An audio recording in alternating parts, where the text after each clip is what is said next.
Hello kids, how's your day today? Today, we are going to study and learn how to visualize percent and its relationship to fractions, ratios, and decimal numbers using models. Are you ready? Now, let's begin. We encounter ideas related to fractions, decimals, ratios, and percents on a daily basis. Confident and flexible understanding of these ideas are key to everyday estimation and mental calculation in contexts as diverse as shopping and budgeting. Let's take a look this picture. So it is a tag which is about sale up to 50% off on selected items. Ano po ba ibig sabihin ng 50% off? 50% off, ito yung nagkakaroon ng discount sa mga items or products sa department store. Pag sinabi natin 50% off, ang mga mamimili ay babayaran lamang ang product or item na naka 50% off ng kalahati ng presyo or one half of the original price. For example, the price of a t-shirt is 100 pesos. So a customer will pay 50 pesos for it. Percent. Percent means per hundred or for every 100. It comes from the Latin words per and centum. The symbol used is percent. A percent is a ratio whose denominator is 100. Percent is another way of saying hundred or in a hundred. We read 5% as 5 hundredths of 5 in a hundred. 50% as 50 hundredths or 50 in a hundred. 45% as 45 hundredths or 40 in a hundred. In this 100 square grid, there are 78 squares are shaded. This can be written as follows. Let's take a look this figure. Okay, in this figure, there are 100 squares. 78 squares are shaded. Bawat hanay ay mayroong 10 squares. So, 1, 2, 3, 4, 5, 6, 7, 8, 9, 10. So, 7 na hanay ay puno ng shade. Then, meron dito tayong 8 squares. 1, 2, 3, 4, 5, 6, 7, 8. So, the total shaded are 78 squares. So, in fraction form, it is 78 100. Percent, 78%. In decimal, 0.78 or 78 hundredths. In ratio, 78 is to 100.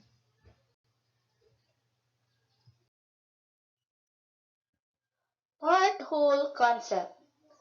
The part-whole meaning of fractions, expressed as A over B, is used when a part is being compared to the whole.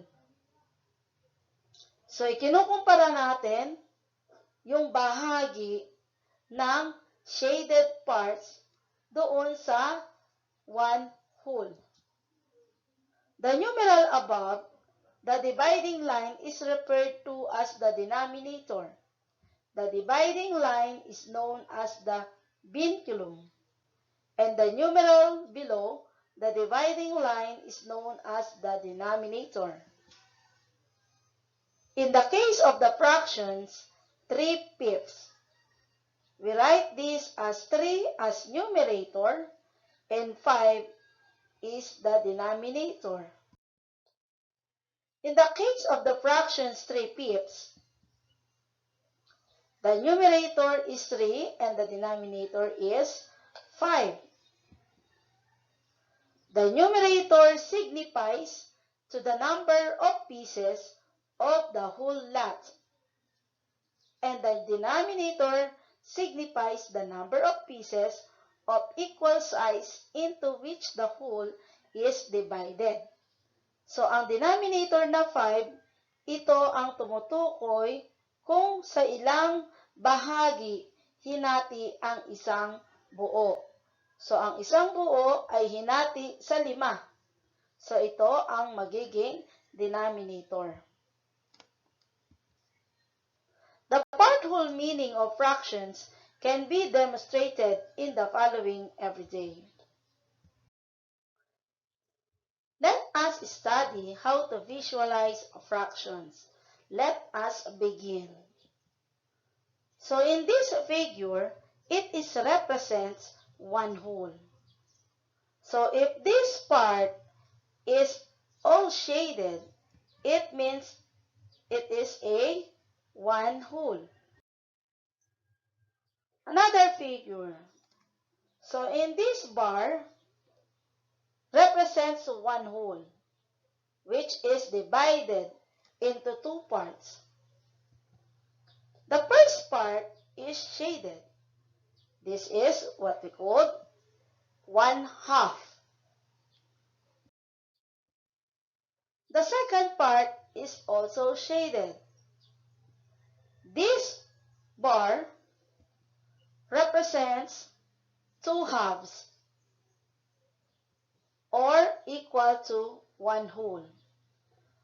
So, dalawa ang may shade doon sa 1 whole, which is divided into 2 parts. So, it is a 2/2 in a fractional part, which is equal to 1 whole. Another example. This whole is divided into 4 parts. First part is shaded. It means it is 1/4. The second part is also shaded. It means it is 2/4. The third part is shaded. It means this figure represents 3/4. And the last part is also shaded. So this figure represents 4/4 or 1 whole. So a whole is divided into 4. Kaya ang denominator ay 4. So if the fraction is the same, the numerator and the denominator, that is equal to 1 whole. Fractions as ratios. Fractions can be interpreted as ratios. Let's take a look at this picture. There are 5 puppies. Now let us discuss the meaning of part to part. The ratio of males to females is 2:3, or in fraction, it is 2/3. 2 is the number of male puppies, and 3 is the number of female puppies. The ratio of females to males is 3:2, or in fractional part, that is 3/2. 3 tells the number of female puppies. 2 tells the number of male puppies. How about part to whole? So let us discuss. The ratio of males to all the puppies is 2:5, or in fraction form, that is 2/5. 2 tells the male puppies, while 5 tells the number of all the puppies. The ratio of females to all puppies is 3:5, or in fraction form, that is 3/5. 3 tells the number of female puppies. 5 tells the number of all the puppies. When using or interpreting ratios, an important aspect is to be clear about is whether the comparison is part to part or part to whole.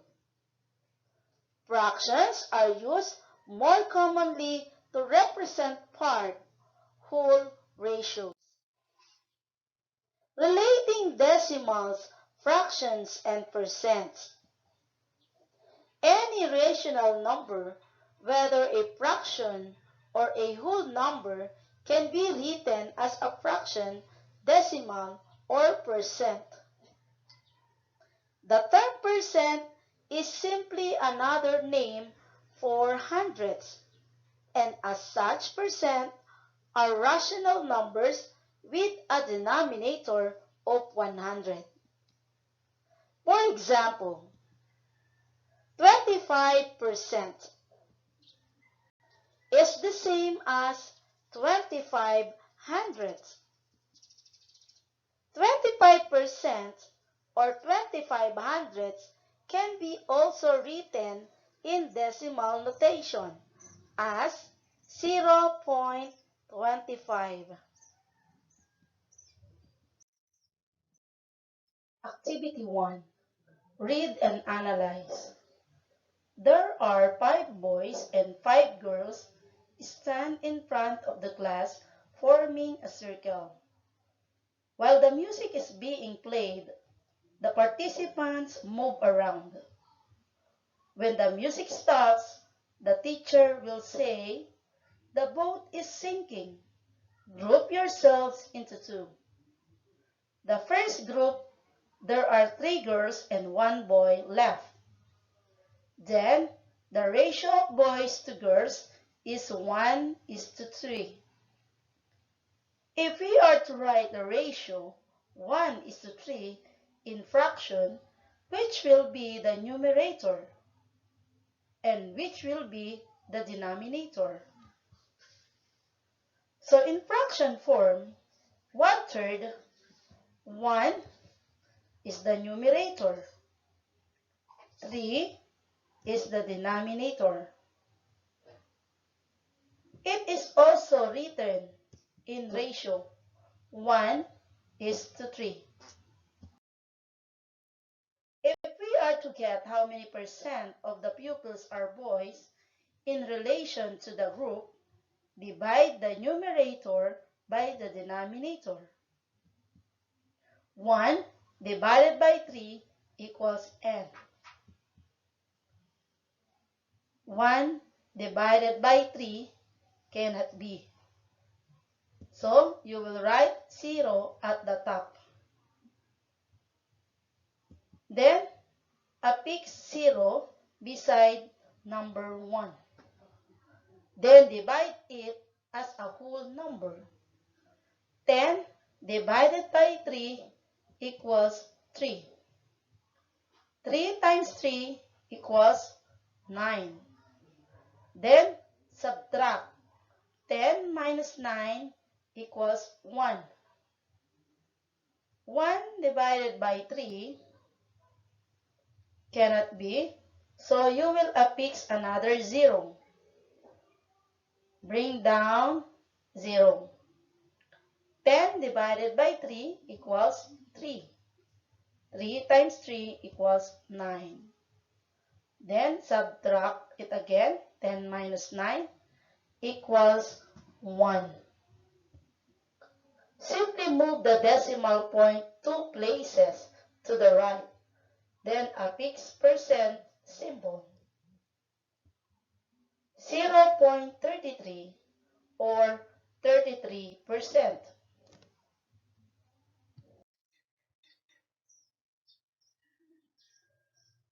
Let us check the answer. Fraction is 1/3. Ratio 1:3. In decimal form, 0.33. In percent, that is 33%. There are 33% in relation to the girls in the group. Let's try activity 2. Using picture, give the ratio of the number shaded parts to the whole part. Then change them to fraction, decimal, and percent. Remember, ratio is the comparison of two or more quantities. Ratio of the shaded parts to the whole part. 2:4. 2 tells the number of shaded parts. 4 tells the number of which is the whole is divided. Another. Using this picture, give the fraction form. Shaded part to whole part. 2 is the numerator. 4 is the denominator. 2 are the shaded part. 4, that is the number which the whole is divided. Decimal. Divide the numerator by the denominator. From fraction form, you will change it into decimal by dividing the numerator by the denominator. So, first, 2 divided by 4 cannot be. So, you will write 0 at the top. Then, put a decimal point and affix 0. So, 20 divided by 4 equals 5. 5 times 4 equals 20. 20 minus 20 is equals to 0. So, yung fraction form, 2/4 is equal to 0.5 in decimal form. Percent. Move the decimal point to the right, 2 decimal places, then affix the percent symbol. 0.5.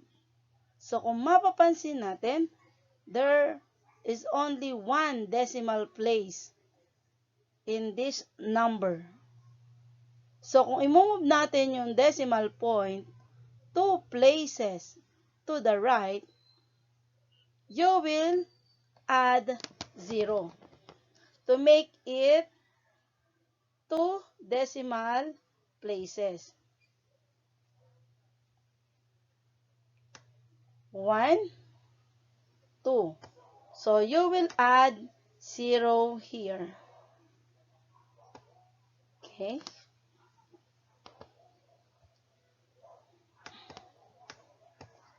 Again.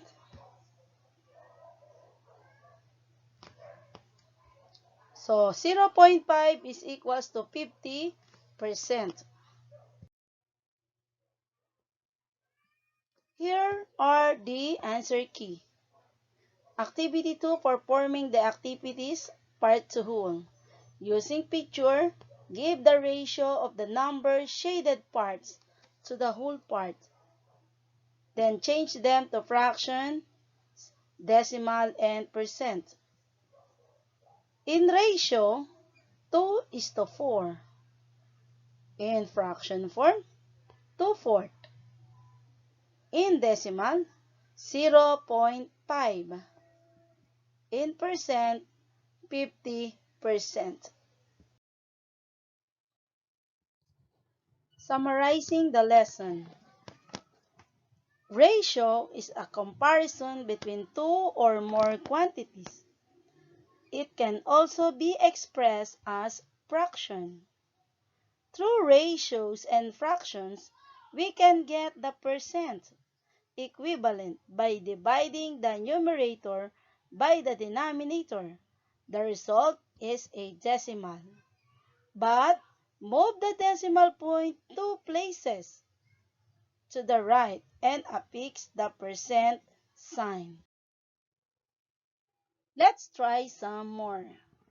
Write the name of shaded part as fraction, ratio, percent, and decimal.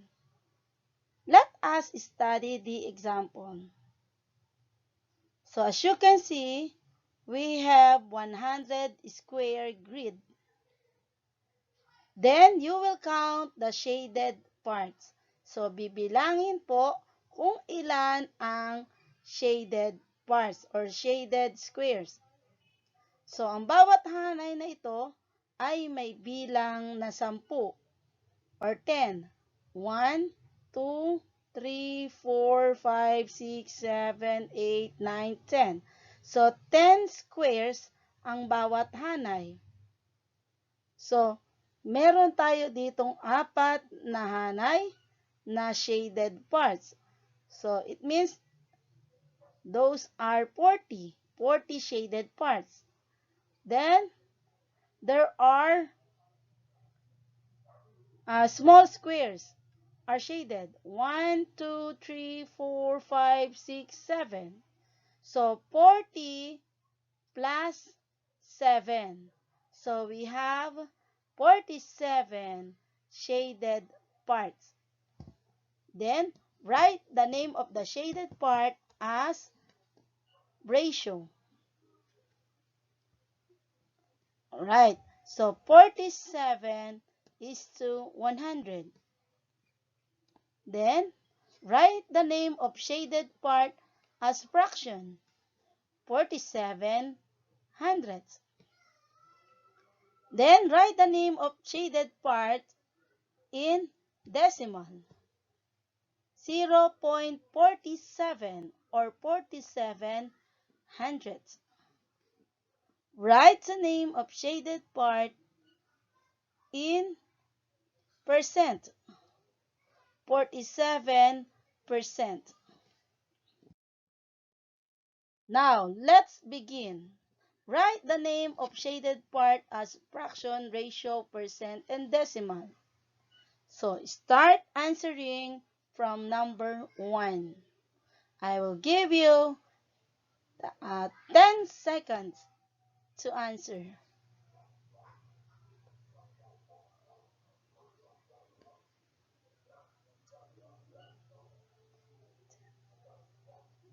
Number 2.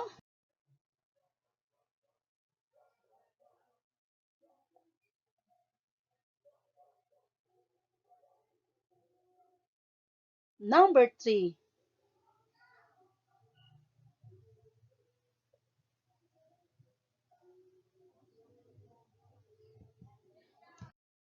Now, let's check your work. Now, are you ready to check your work? Please check your work using the answer key. In number 1, the ratio is 78 to 100. Fraction, 78 hundred. Decimal, 0.78. In percent, 78%. Number 2,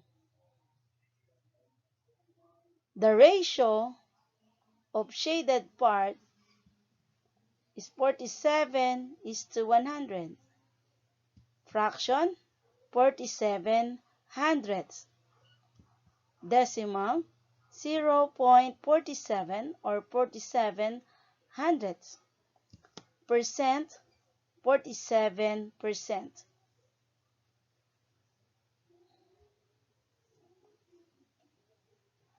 Okay, great job. For the answer in number 3, the name of shaded part as ratio is 36 is to 100. As fraction, 36 hundredths.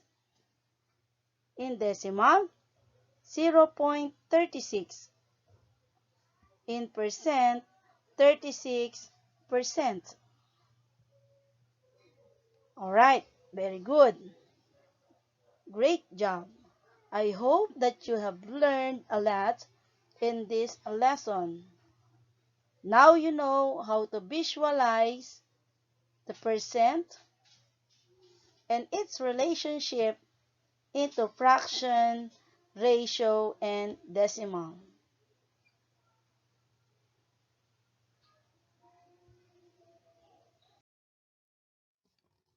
Alright, now I hope that you have learned how to visualize percents and its relationship to fractions, ratios, and decimal numbers using models. Thanks for watching.